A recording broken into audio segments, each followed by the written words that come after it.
Welcome to Behind the Smoke Podcast, Barbecue War Stories. My name is Sean Walchef with Cali Comfort Barbecue. We are recording above the butcher shop, first episode of 2019 with my man Derek Marso, Valley Farm Market.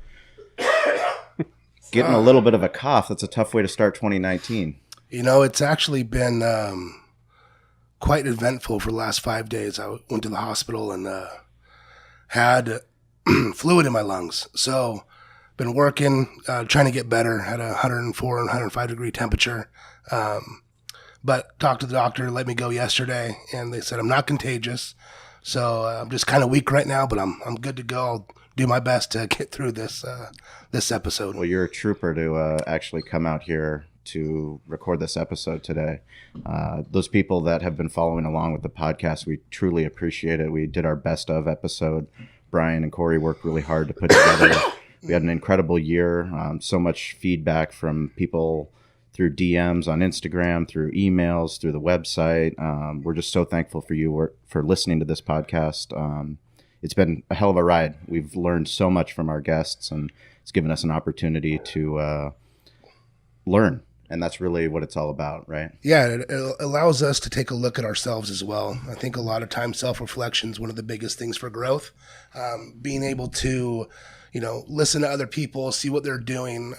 One of the things that I'm really focused on in 2019 is not getting swayed any direction, is really being true to who I am and trusting who I am, because I feel that a lot of times people will say, oh, hey, this is a really good thing, you should do this. And it's like, okay, there might be some elements of that are good, but it doesn't work for me. It's not always right or wrong. It's just who you are and what works. So that's what, I think, looking back at 2018, seeing the people that we had and being able to take certain things from them and aspects and growing, I want to really implement those in 2019. And I'm excited to see how far this podcast goes and have on some more great guests like what we have today.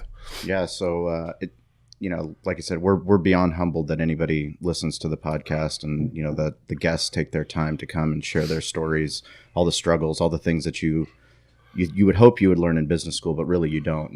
It takes opening a business and learning about the stuff that isn't in any textbook or no professor is going to tell you. And people that are willing to share with that, we've learned a lot. And, the feedback that we get from the listeners, it's inspiring. And that's why we're honored to have our guest here today. Derek, why don't you let us know? No, it's great. I got into the beer industry a long time ago. I was really fortunate to have some people that, took a liking to beer as much as I did. And one of my really good friends, his name was Shawn, and he was starting to become a firefighter, and he worked at San Miguel Fire Department. And there was this guy, Pat McIlhenney, who was like the king of beer at Alpine Beer Company. And him and his son, Shawn, grew this beer company into something that's just so amazing. And I've been so fortunate to know them for such a long time. So Shawn McIlhenney, thank you so much for coming.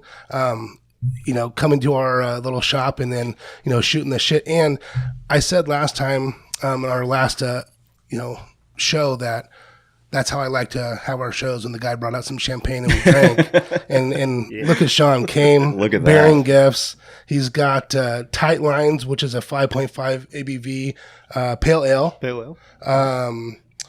79 to Alpine, which is a 7.5 IPA. And Odin's Raven, I'd imagine, had a 11%. Great 11%. So, but thank you so much for coming and bringing gifts. Humbled to be here. Thank you for having me.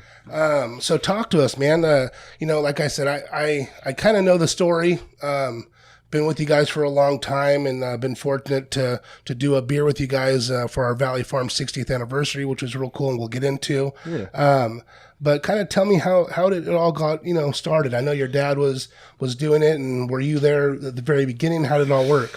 God, he started homebrewing way back early 80s, maybe 84, 85, somewhere around there, all while being a firefighter, actually right down the road at San Miguel. Yeah. So I've had a lot of experience coming here.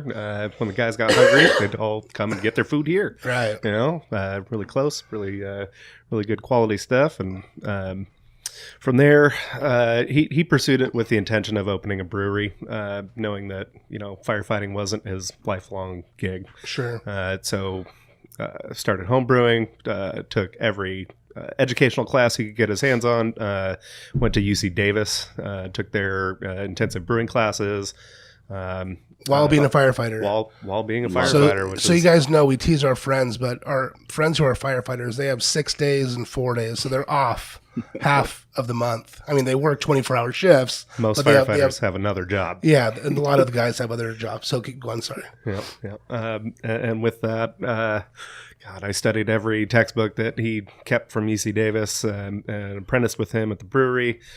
He got the opportunity to start brewing his beer by volunteering his time at AleSmith. Back before Peter Zian owned it. It was actually Skip Virgilio. Okay. It was actually opening Gravity Heights here pretty soon. Yeah. Up in the Miramar area. And got to the point, he was volunteering so much of his time, making a lot of the beers. Skip said, hey, you know what? I see what you're doing. You're doing a good job. If you want to do Alpine beer, you can have this fermenter, and you can have this space in the cold box. Do your thing. Wow. So from about 99 to 2001, he was making Alpine beer at the old original AleSmith facility, which has now become McKellar, San Diego. Yeah. From there, he managed to acquire some equipment. Former brewery downtown San Diego, Hang 10 Brewing, which saw the likes of brewmaster Paul Segura, Chuck Silva. A lot of people had experience on that brew house. Right. Hang 10 closed up. Dad put an offer on the equipment. Got it. Put it in storage for a little bit. Found a spot in Alpine, and away we went. 2002, summertime, I believe, is when we opened, and we never looked back. So for those of you that don't know San Diego and Alpine, give us a little bit idea of geographically where Alpine's located and why you chose that location. So it's about 30 miles directly east of downtown San Diego. On a good day, you can get from downtown to Alpine in about 35, 40 minutes or so. If you don't hit any traffic, good luck with that.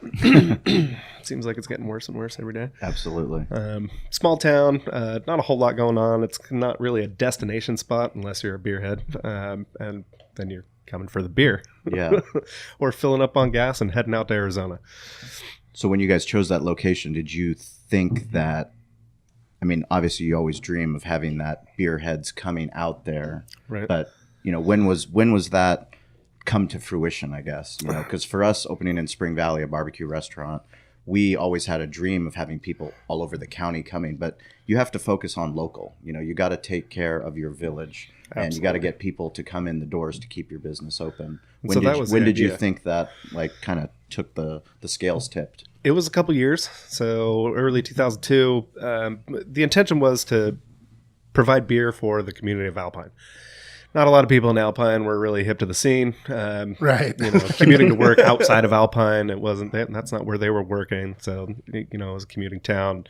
You got a lot of, cheap beer drinkers. Right. People that just wanted, something that was cold and wet and beer flavored.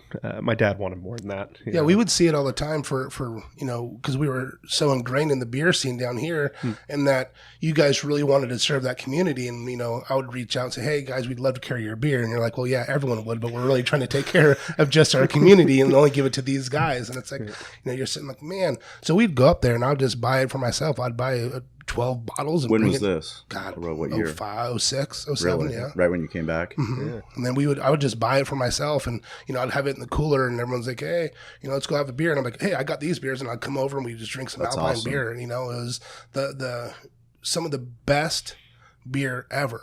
And it was just different. And what I'd always see is just that they were just true to who they were. They didn't sway. They, like what I was talking about earlier, it was just, it's what they liked. Here it is.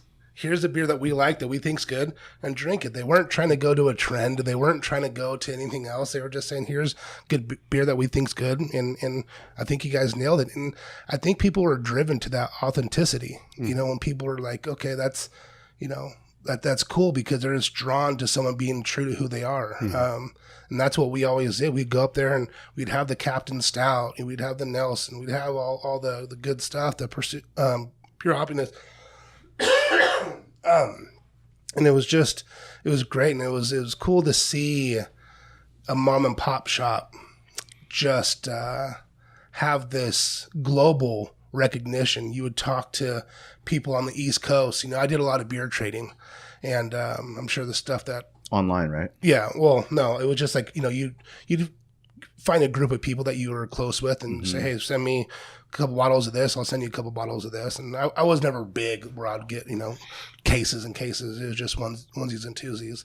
But everyone was like, dude, check it out. How do you get that Alpine beer? Alpine just dropped this. Yeah. Can you get it? And I'm like, and I'm sure I can, Is that like the beginning of the craft beer movement? Like, Yeah, I mean, like the real, like the pop. Like when it really popped in San Diego. Absolutely. Like when you became head brewer, you became head brewer in 2008? It was about 2006 or so. Well, yeah, 2008. 2008? We'll say that. Yeah, Okay. 2006. That was the first time I brewed a batch of beer by myself, my own recipe. Once I did that, how was it? No looking back. It was Bad Boy Double IPA. Okay. Made it for the Peatsport Strong Ale Festival, and it was the first keg to kick at the festival, so I think people liked it. Nice. Yeah, right. Rad. He That's really rad. said that's pretty good. Yeah. For a 9% double IPA, you can't taste any of the alcohol. You get all the hop character with little to no bitterness. It's just way too easy to drink. When did you know beer, the business of beer was your thing? After brewing that first batch. Yeah. Yeah. Before then, it was, I thought I was going to be a professional snowboarder. Yeah. Tried it out. I moved up to Mammoth for a winter. Picked a good winter to move up there, but I made the mistake of becoming a lift operator. And I wasn't able to ride every day. Couldn't get the practice I needed. And it turns out I'm just not that good. Right. I like to go and have a good time, but beer is where my passion is. That's awesome. Yeah. So you went from being that head brewer and making all these, and then going. I mean, you guys won, tons of awards, and then getting into it. Then you kind of get a bigger little restaurant, right? Yep. And talk to us about that. I mean, I know me personally, I have a hard time doing things where there's a lot of unknowns. Mm-hmm. So was that scary for you guys to kind of Absolutely. venture out into something? You're like, holy shit, man! Like, Food was never our intention. Right. That wasn't our goal setting out. But you got to soak up some of the suds, right? We needed a way to keep people at our establishment. Okay. And no better way to do that than offering food. Right. And we didn't want to go the same route as everybody else, looking for the lowest or highest profit margin, lowest overhead. Go with the pizzas and all that. It works, and it works really well if you do it right. But we want to do barbecue food. Yeah. And it worked, the beers, the food just go hand in hand. And it really allowed us to keep people in their seats. What year was that? 2009.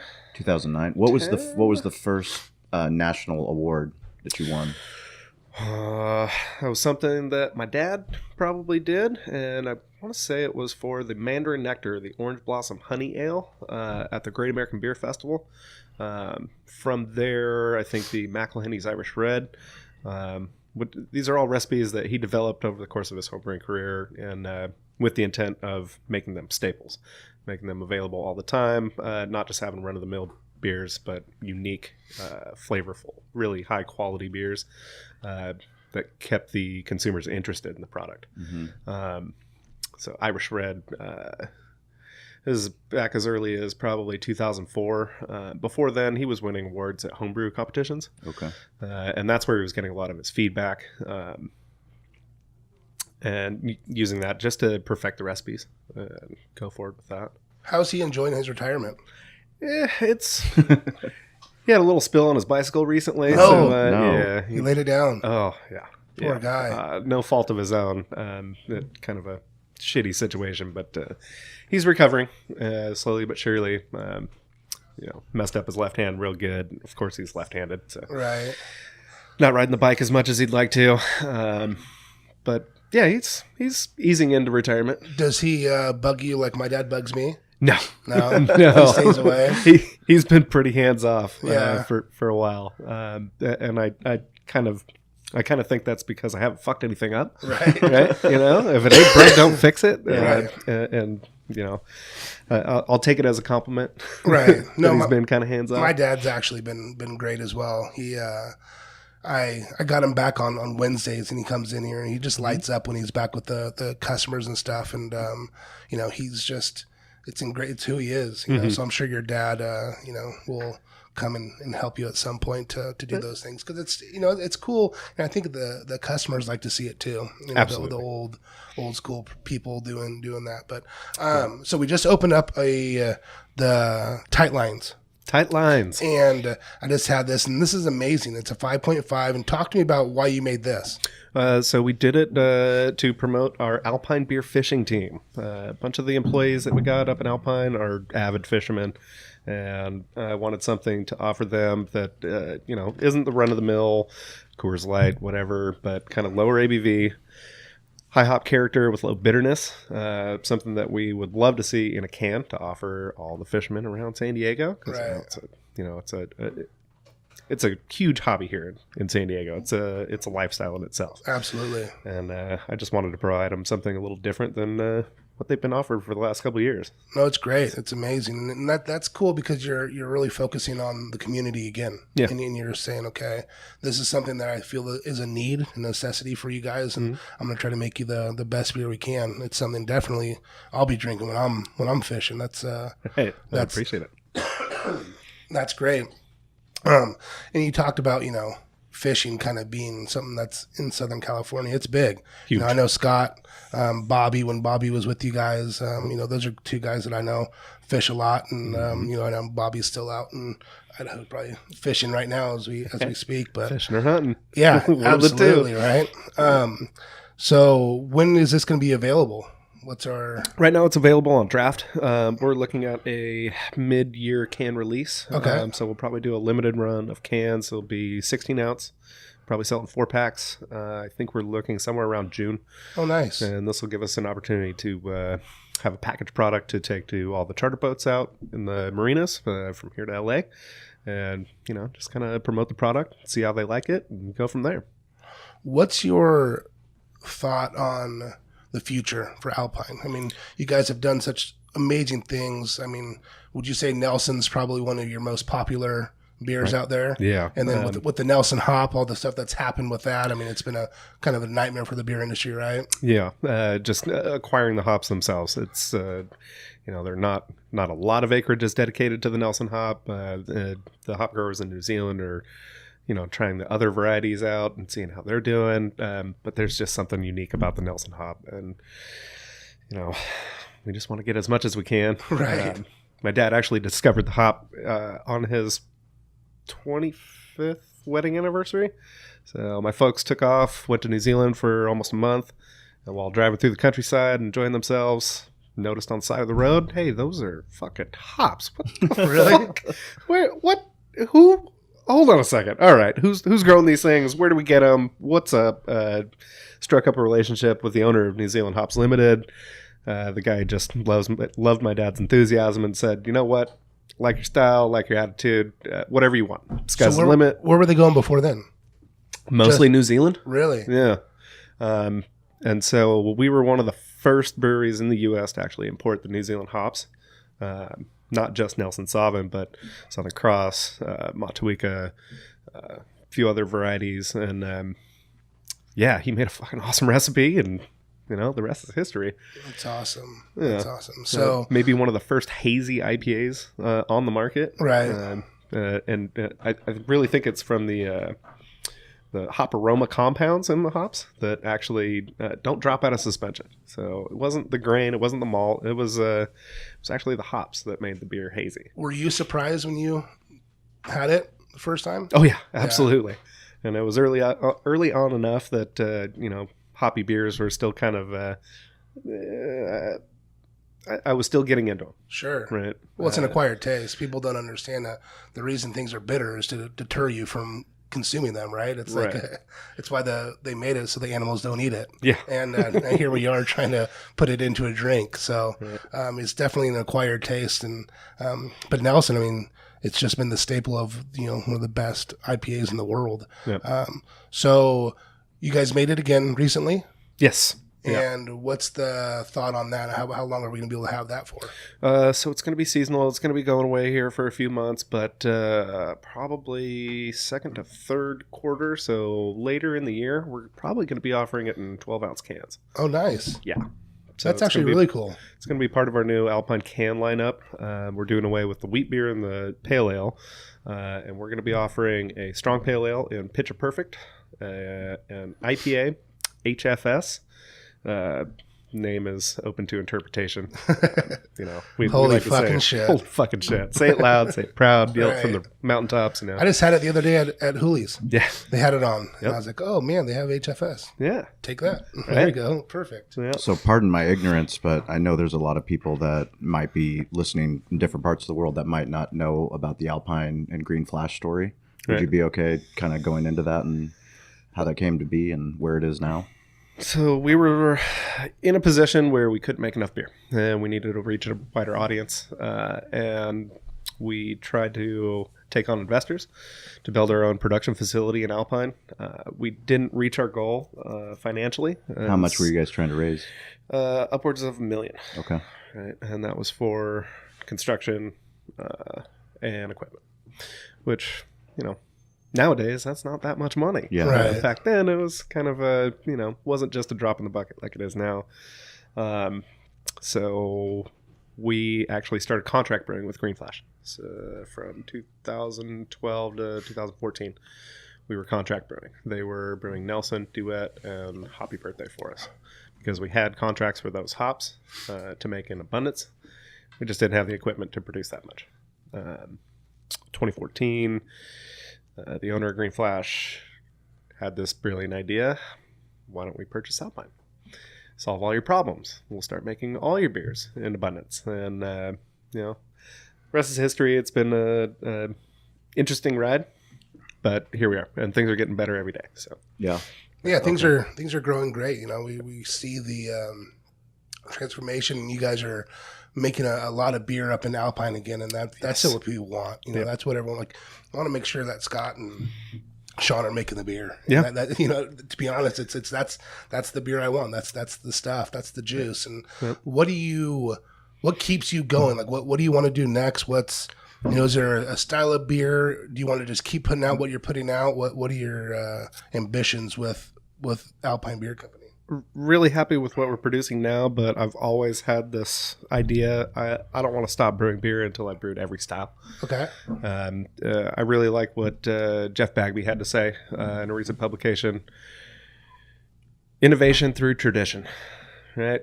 Let's do the things we know how to do well and just execute as well as we can and provide the public with the best product we can possibly put out. Right. And I'm into that. We're going to see a resurgence of lagers here in the near future. They're coming back around. That's what people want, which is not an easy style to brew. Bottom fermented beer, man. That's and it takes a lot longer too. Oh yeah. So you got to have the right equipment, and you got to have the right water profile. You have to have excellent recipe formulation, all that taken into account. Not anybody can do it. Whereas some of these Truby Chaser hazy IPAs.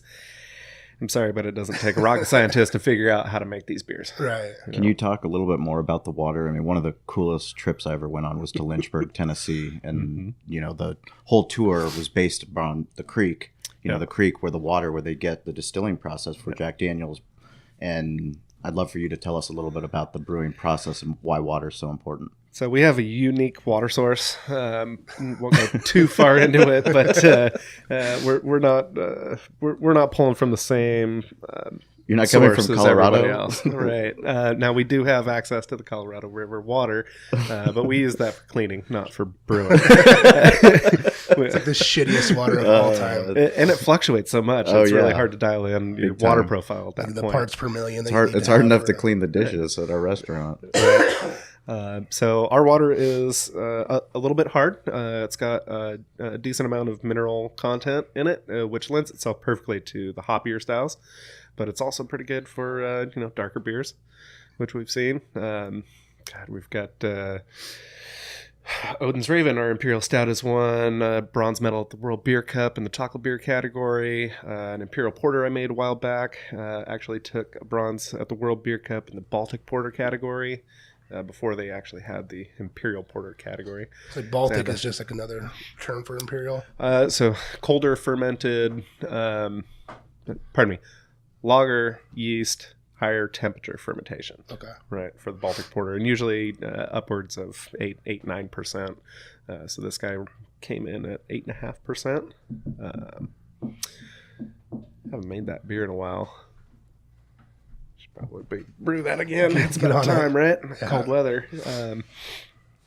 But yeah, the water is unique into the building, and so we really want to stay where we're at. Right. Keep using that source. Keep making the beers that we're making. And how do you personally keep up with the trends? Or how do you personally not keep up with the trends? Correct. Absolutely. Is it something that you're just, I've always considered our brewery in particular to be more of trend setting rather than trend following. And so, we just try to keep making beers that are going to be interesting to the consumer, interesting to us. I mean, at the end of the day, we want to enjoy this product too. Right. And we hope that if we like it, that everybody else is going to follow suit and like it as well. So that's really, really honestly what I'm truly focusing on, like for 2019. Right. Is just trusting myself. Yeah. Like I know I'm good. I know what I do. I know how hard I work at doing certain things. And I don't need to. Now, look, I'm very self-aware to when I make something bad, I'm like, holy shit, do not eat that. That is not good. But, I usually know when I'm nailing something. And like you said, kind of being a trend starter, I'm not going to follow anything. This is what I think's good, and my palate thinks it's well. And, I'm fortunate that a lot of people trust my palate, and they usually like it as well. Right. So. Yeah, we're in the same boat. What kind of continuing education, maybe not so much on trend or brewmasters that you respect or industry icons, like you mentioned before? Right. Are there any podcasts or publications that you respect? I mean, All About Brewing, Zymergy magazine, a lot of the beer publications. We'll see what's trending and what's happening around the rest of the U.S. and see where everybody's tastes are going, which kind of, it's like a cycle, back in the early 80s, the fruit beers were all the rage. And then the late 80s, early 90s, nobody wanted fruit in their beer whatsoever. All they wanted was clear, light lagers. And then late 90s, early 2000s, everybody was in a race to make the most bitter, hoppy, big beer that they could produce. And we kind of took that in stride and said, yeah, hops are cool, but they're not all about the bitterness. You can have a great hoppy beer with all the hop character you want with little to no bitterness. Right. And the bitterness is what's really detracting to people, taking that second sip or getting that second pint at a bar, or, getting a growler or a bottle at your local liquor store, grocery store, whatever. You don't need to be beat over the head with hops. They can be there as an accentuator, but they don't need to be, the bitterness doesn't need to be the main focus of the beer, which is something that my dad has always instilled in us. Pure Hoppiness being one of the first double IPAs on the market, right behind Pliny the Elder. Long time ago, there wasn't a lot of beers like that on the market. And so we just tried to, stick to what we know, make good beer, try to keep the consumer happy. We don't need to win all the awards in the world. Our awards are customers coming back day in, day out. Yeah. Supporting us. Absolutely. Can you tell us about the collaboration with Valley Farm and kind of how that came to be? I think Bobby helped facilitate setting that all up. I think, Bobby did. Right. Kind of put us in touch about the beer. It was just for us. God, this is 3 years ago now. Yeah.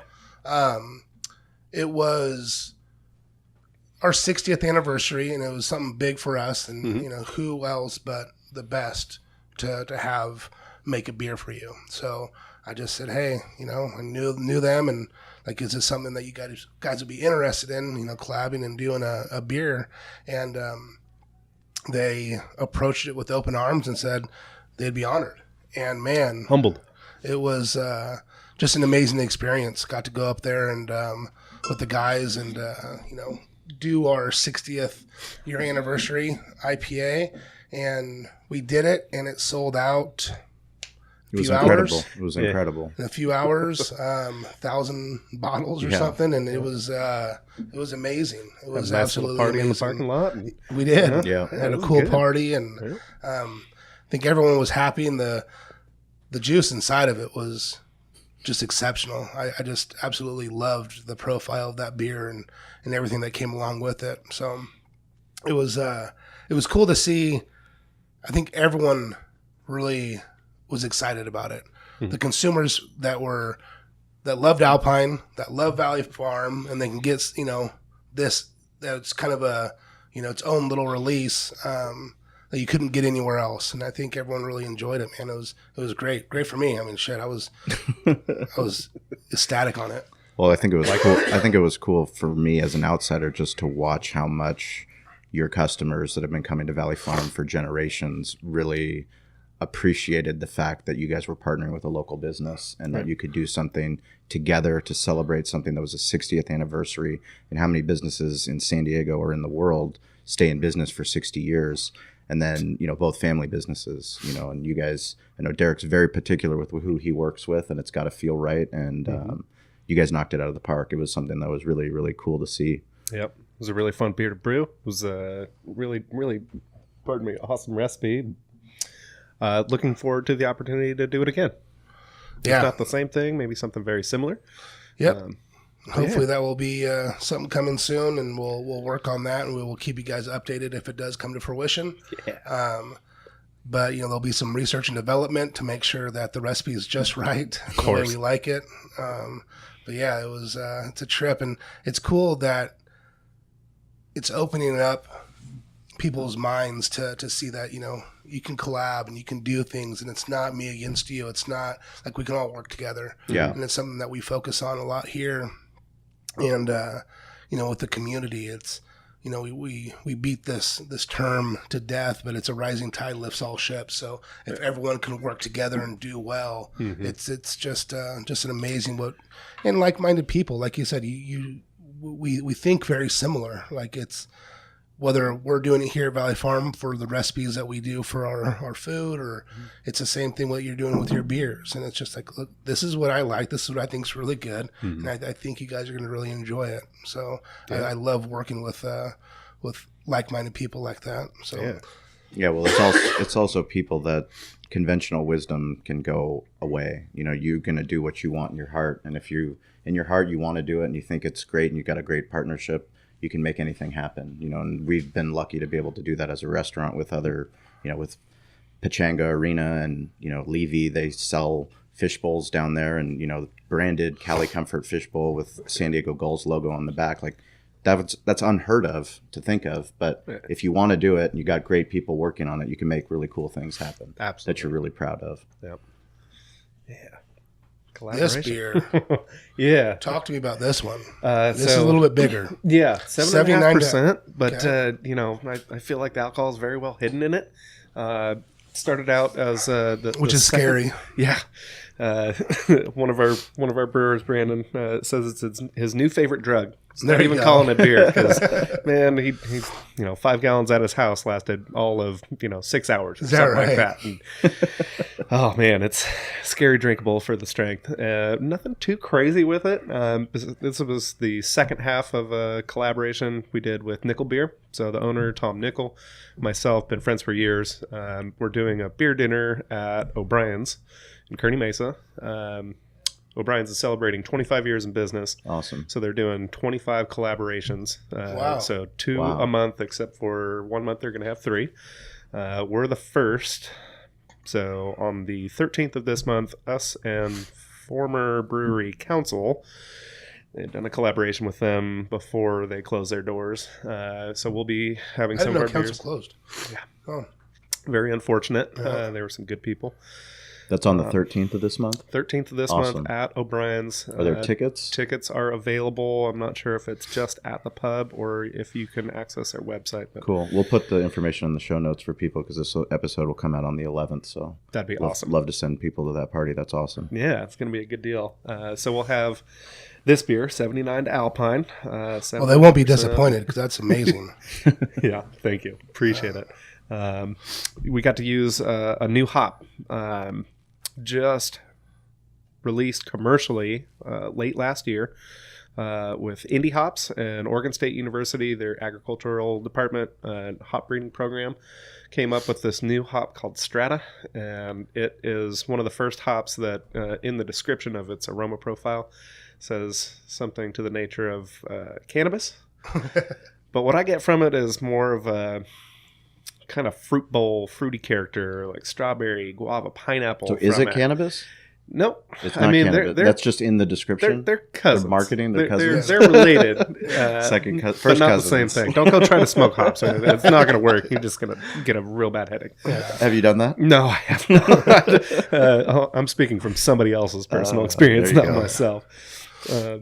But yeah, let's see, the Strata hop, and then we used a little bit of New Zealand Cascade. So New Zealand actually took some American hops and started growing them over in New Zealand, just for their exceptional soil, climate. Are they doing it just because they can? I mean, it's amazing. Their climate over there. It's just that, and they have no natural known infestations. They have they have no need for herbicides, pesticides, fungicides, nothing that is going to be detrimental to the crop harvest, except for weather, which they experienced last year.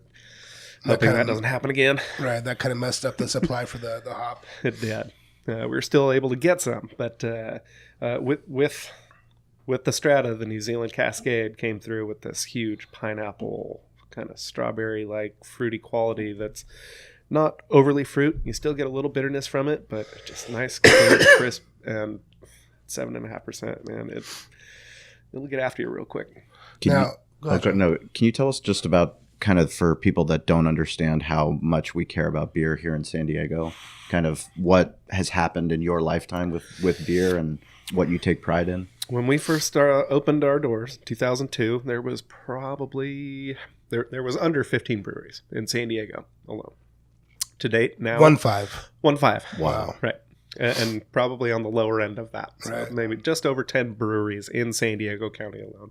To date, we have over 150, with several more slated to open. Wow. In the upcoming months. It's that's incredible growth. Shelf space is becoming a premium.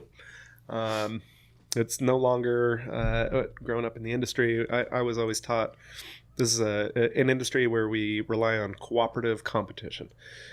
We want to see everybody do well, and it's kind of a selfish approach to it, but we don't want to drink bad product. Right. And so anything we could offer to another brewery that may be struggling or just starting out to help them do better, we were able to offer that. We love that. And nowadays, it's a little bit more cutthroat. Nobody wants to give away their secrets.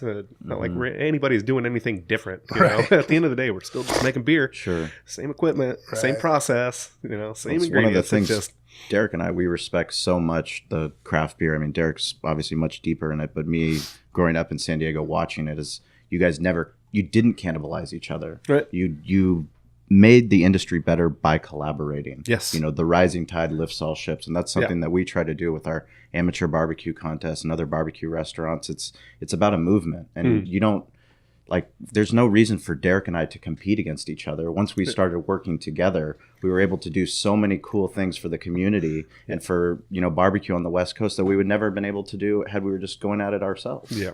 Right. And so we tried to take that same approach, work together. Collaborations are huge. We're seeing when you're talking about there's so many breweries in San Diego and shelf space it's a bitch, right? Because what we're seeing is that all these breweries are coming out with 15 different SKUs. And it's like, look, I can't fit all those in my shelf. Like, I don't have that much. So you have to kind of pick and choose the ones and the ones that are doing well. It's really what you have to do is just focus on the people and the people that that want to take care of you and you take care of them and making sure that it's all lined up and works out well. Yeah. I only have so many doors that I can fit alcohol into, and we want to make sure that we're putting out the best for the consumers because unfortunately, like you said, it's pretty easy to make shitty beer too. Mm-hmm. And, a lot of people are really trying to get that wow factor and they're, over 100 IBUs on whatever. And just like, dude, it's not even a balanced beer. I can't even for me personally, I don't want that shit. Sure. It becomes unenjoyable to drink. And that's not what we're looking for. But everyone wants to make that new thing. But, and the people like Alpine that, you know, really understand. You always just make sure that you're taking care of them. Well, it's also, it's shelf space, and it's also tap handles. You know, for us being Type 47 on premise, you know, we have so many different beers that are coming at us since 2008 when we opened. And, you know, I'm so grateful that Derek stepped in and helped Eric, my general manager, you know, initially start developing our craft beer program once we went from 8 taps to 24 taps, because we really cared about having great beer with barbecue. Yeah. You know, and then now Corey has taken over, you know, and he really works so hard to find out what does our guests want? You know, what are the guests want and what are they looking for? And it goes beyond that, because you have to have not just great beer, but you have to have a great company, and you have to have great drivers, and you have to have great people that come and take care of the tap lines, and, you know, that everything works together, and then you get something that's amazing. Yeah. They have to care about it every step of the way. Otherwise, what are we doing? Yeah, exactly. So now with your bottom fermented beer that you guys are going to start doing, new equipment. Nope. Same equipment. Same equipment. And you're going to start doing that. You know, I know you guys have done your sours and that have been amazing. Thankfully. Yeah. You know, those are messing with bacteria can be a fucking nightmare. Yeah. Trying to prevent cross-contamination is always a struggle, but, you know, we've managed. I've always heard a line that said, if you want to be a brewer, you have to make sure you're a dishwasher first. Yeah, absolutely. Making sure like all the bacteria is gone. If you know, Brettanomyces will fucking invade everything and be a nightmare for you. Yep. And that's just one of the bacteria that we mess around with. Yeah. And there's some others that are equally or more invasive and really harder to get rid of too. We didn't want to become an all sour brewery. Right. Thankfully, we've stayed away from that. You know, minor issues throughout the years, but mainly we've kept them separate. I want to start that program again. So as soon as we get some wine barrels, we're going to get some more beer in those barrels and let them sit. And, you know, our motto has always been the beer will tell us when it's ready. Right. We don't force anything. We're not about this, you know, flash in the pan. Hey, we can make a sour beer in 24 hours. Is it going to taste good? Is it going to hold up? Is it going to be what the consumer wants? And it might be for that moment, but over the long run, it's going to be a dying trend. Yeah, you'll see that every once in a while. You'll see people that are making a sour beer, and like you said, the best answer when you say, "Hey, when's it going to be ready?" You know, when people are like, "Oh, it's going to be ready in a month," like, "Oh, is it? like you said, it's going to be ready." You can't tell the beer when it's going to be ready. The beer lets you know. While fermentation, she's going to do what she wants to do. Right. So the lager, when can we expect that? Because that's pretty exciting to me, because I've always been a huge fan. So our New Zealand hop pilsner, Emerson, should be ready in the next couple weeks, actually. It's been in the tank for going on 5 weeks now. Yeah. Wow. So we start this process early, knowing it's going to take a while. And with that, once we get the beer out of the fermenter, we're going to start all over again. Right. And probably try another style. I'm really into the Munich Helles right now. We've got a couple recipes for a Vienna lager. Some of these beers that take a little bit more finesse, take a little bit more time, we'll be producing here.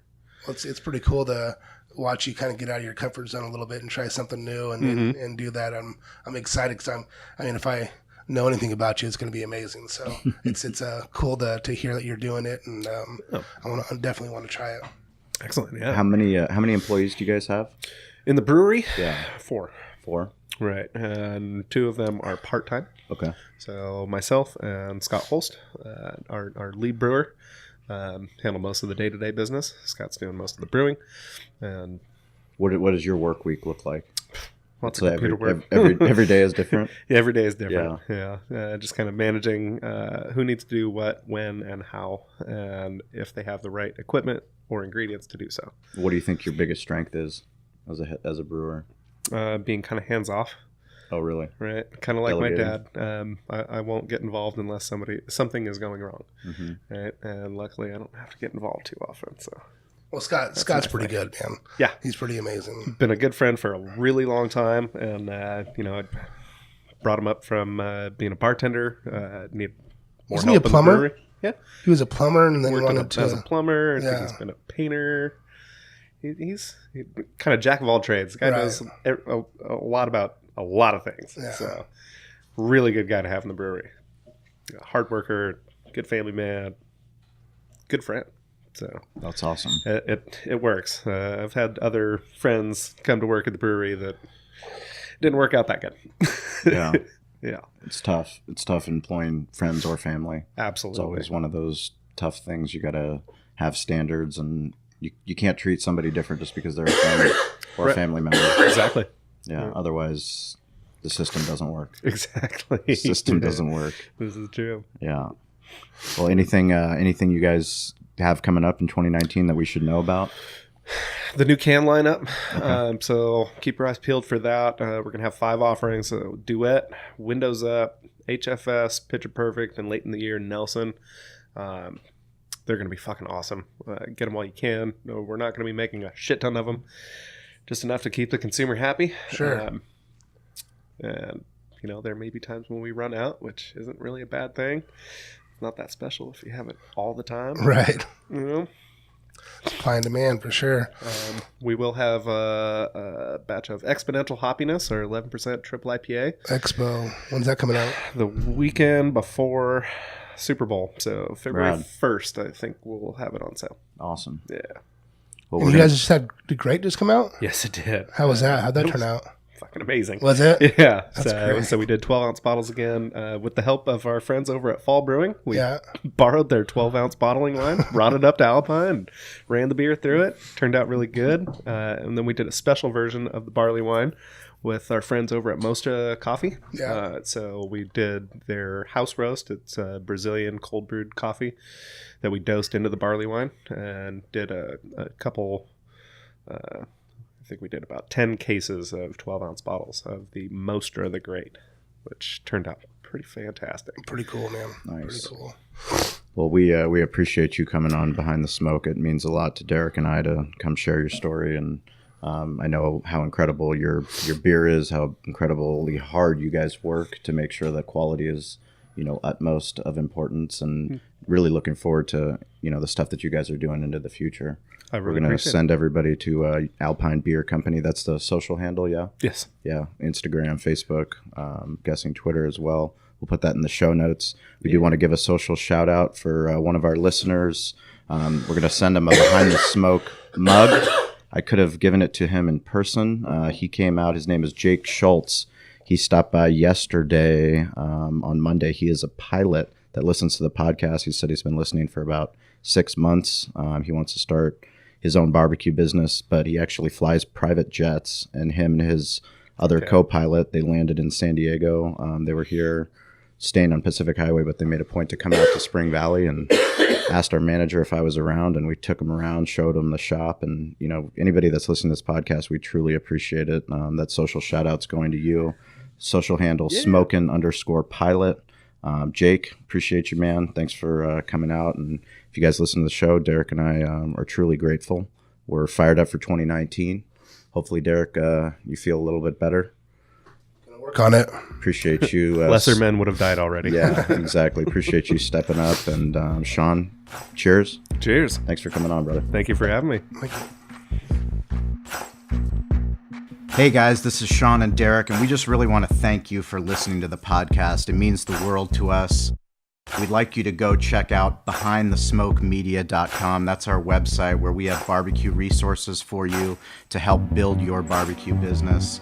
We also have events listed, so anything that's happening in the West Coast barbecue movement, anything that's going on, we want you to go check that out so you can learn more and get involved. We also have show notes from all the episodes, so anything we talked about in the episodes, you can find detailed show notes there. Plus, you can just get in touch with us. It's important that we're here as a resource for you, so please reach out. Let us know how Derek and I can help you with your barbecue journey. Get involved, stay curious, and follow us on social at Barbecue War Stories. We'll talk to you soon.